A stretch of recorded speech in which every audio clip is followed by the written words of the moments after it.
Hello everyone, আসসালামু আলাইকুম। আজকে আমি আপনাদের জন্য নিয়ে এসেছি বিফ শামি কাবাবের রেসিপি। খুবই সহজ পদ্ধতিতে বানিয়ে দেখাবো। তাহলে চলুন শুরু করা যাক।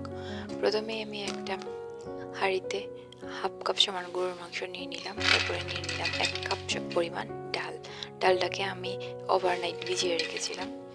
তারপরে দিয়ে দিলাম রসুন বাটা আর সাথে আদা কুচি। তারপরে দিয়ে দিলাম হলুদ গুঁড়ো, 1 চামচ পরিমাণ ধনিয়ার গুঁড়ো, হাফ চামচ মরিচের গুঁড়ো, হাফ চামচ জিরার গুঁড়ো, 1 চা চামচ লবণ। তারপরে দিয়ে দিলাম গোটা গরম মশলা। নর্মাল যে গরম মশলাটা ইউজ করি, তেজপাতা, দারচিনি, তারপরে এলাচি, লং, এগুলা। এবার সব কিছু দেওয়ার পরে সুন্দরভাবে সব কিছু মিশিয়ে নিচ্ছি, যাতে একটার গায়ে একটা মশলা লেগে যায়। তারপরে দিলাম পর্যাপ্ত পানি। এখানে আমি 2 কাপ পরিমাণ পানি দিয়েছি। পানি দিয়ে আমি এটা চুলায় বসিয়ে নিলাম। এই তো আমার কাবাবটা সেদ্ধ হয়ে গেছে, একদম ভালোভাবে সেদ্ধ করে নিয়েছি।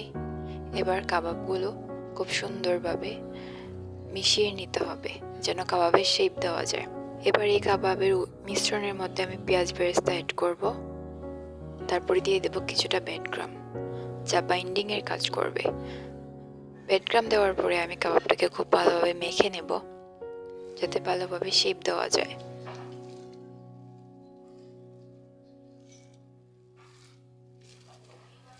এই তো কাবাবটা এখানে আমার প্রায় মাখা শেষ। এবার আমি কাবাবগুলো শেপ দিয়ে নেব। খুব সুন্দর করে চেপে চেপে কাবাবের শেপটা দিয়ে দেব। কাবাবগুলো বানানোর পরে আপনারা প্রায় 15-20 মিনিট এটাকে ফ্রিজেও রাখতে পারেন বাজার আগে, বা এটাকে আপনারা ফ্রোজনও করতে পারেন। প্রায় 1 মাস সময় পরিমাণ ডিপ ফ্রিজে এটা ভালো থাকবে।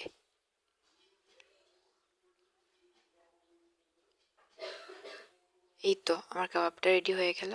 এভাবে একটা একটা করে আমি প্রত্যেকটা কাবাব মেক করে নেব। এই তো আমার প্রায় এতগুলো কাবাব হয়েছে। এবার কাবাবগুলো ফ্রাই করে নেওয়ার পালা। কাবাবগুলো আমি অফ ক্যামেরায় ফ্রাই করে নিয়েছি। এগুলো আমি ফ্রেশ মিন্ট দিয়ে ডেকোরেশন করেছি। আমার রেসিপিটা যদি ভালো লাগে তাহলে লাইক, কমেন্ট অ্যান্ড সাবস্ক্রাইব করতে ভুলবেন না। আল্লাহ হাফেজ।